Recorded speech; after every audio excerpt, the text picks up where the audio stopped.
पुरानी पेंशन पर मोदी सरकार का शानदार फैसला, प्रस्ताव पास, कर्मचारियों को मिलेगा लाभ। नमस्कार, स्वागत है आप सभी का अपने भरोसेमंद YouTube चैनल पर। और दोस्तों, आज इस वीडियो में हम बात करने वाले हैं सुप्रीम कोर्ट से आए फैसले के बारे में, तो वीडियो को अंत तक जरूर देखिए। नई दिल्ली, पुरानी पेंशन की बहाली के मुद्दे पर केंद्र सरकार की तरफ से जारी गतिरोध के बीच अब कर्मचारियों की जीत हुई है, क्योंकि पुरानी पेंशन की बहाली के मुद्दे पर कर्मचारी लंबे समय से पुरानी पेंशन के लिए संघर्ष कर रहे थे। काफी प्रयास और जद्दोजहद के बाद आखिरकार केंद्र सरकार कर्मचारियों की मांगों को मानने के लिए राजी हुई है। दरअसल पुरानी पेंशन योजना को लेकर बड़ी खबर आ रही है। सरकार फिर से पुरानी पेंशन योजना को बहाल करने जा रही है। इस खबर के संकेत मिलते ही कर्मचारियों के चेहरे खिल गए हैं। कुछ चुनिंदा राज्यों में पुरानी पेंशन योजना को फिर से शुरू कर दिया है। पुरानी पेंशन योजना को लेकर पिछले लंबे समय से जंग चल रही है, जिस पर कुछ दिनों पहले केंद्र सरकार कुछ चुनिंदा कर्मचारियों को पुरानी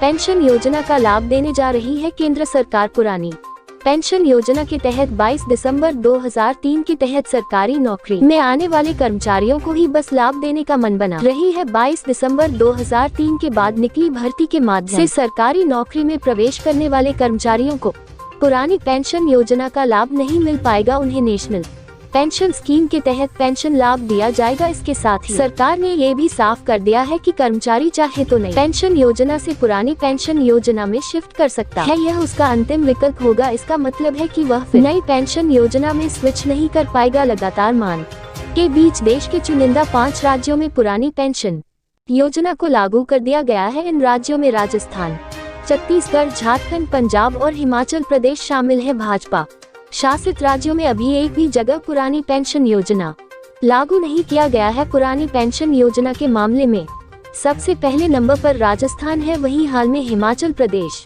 सरकार ने 1 अप्रैल से पुरानी पेंशन योजना लागू करने का फैसला किया है। यहाँ हम आपको उन सभी राज्यों के बारे में बताने जा रहे हैं जहाँ पुरानी पेंशन योजना लागू कर दिया गया है। पुरानी पेंशन योजना को सबसे बहाल राजस्थान में अशोक गहलोत सरकार ने बहाल किया है। इसके साथ यह ओपीएस बहाल करने वाला देश सबसे पहला राज्य बन गया है। सीएम गहलोत ने सभी सेवारत और रिटायर्ड कर्मचारियों को पुरानी पेंशन योजना का देने की घोषणा की है। छत्तीसगढ़ के मुख्यमंत्री भूपेश बघेल ने नई और पुरानी पेंशन योजना चुनने का मौका दिया है। कैबिनेट ने फैसला किया कि कर्मचारी राष्ट्रीय पेंशन प्रणाली के लिए राज्य द्वारा किए गए योगदान और उस पर अर्जित लाभांश को जमा करने के बाद ओपीएस में वापस जा सकते हैं। झारखंड कैबिनेट ने 1 सितंबर 2022 को पुरानी पेंशन योजना को बहाल करने की मंजूरी दे दी है। राज्य में ओपीएस को लागू करना हेमंत सोरेन सरकार के चुनावी वादों में शामिल थी। पंजाब के मुख्यमंत्री ने नवंबर 2022 में राज्य में पुरानी पेंशन योजना लागू करने की बात कही। राज्य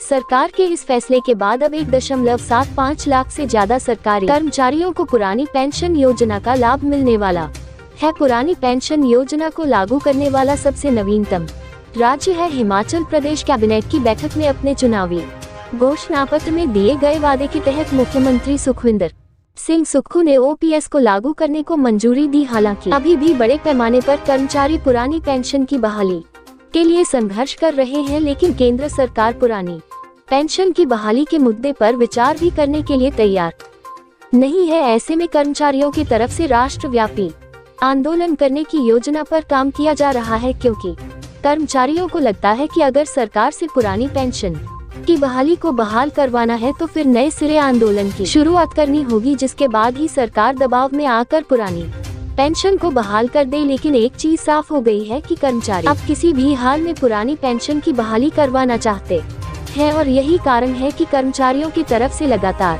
प्रयास किया जा रहा है। लेकिन सरकार है कि कर्मचारियों की मांगों की ओर ध्यान देने के लिए तैयार नहीं है। यही कारण है कि अब सरकार और केंद्रीय कर्मचारियों के बीच गतिरोध बढ़ता ही जा रहा है। लेकिन केंद्र सरकार तमाम गतिरोध को झेलते हुए भी पुरानी पेंशन की बहाली के मुद्दे पर टस से मस होने के लिए तैयार नहीं है, और यही कारण है कि आगामी महीने में केंद्रीय कर्मचारियों की तरफ से व्यापक आंदोलन करने की योजना पर काम किया जा रहा है। लेकिन सबसे दिलचस्प ये बात है कि केंद्रीय कर्मचारियों के इतने गतिरोध के बाद भी केंद्र सरकार कर्मचारियों की मांगों पर ध्यान क्यों नहीं दे रही है। अब सरकार रुक चाहे जो भी हो, लेकिन कर्मचारी किसी भी हाल में अब अपना आंदोलन नहीं रोकने वाले हैं। इस तो अब तमाम केंद्रीय कर्मचारियों के संगठनों के प्रतिनिधियों ने साफ कर दिया है।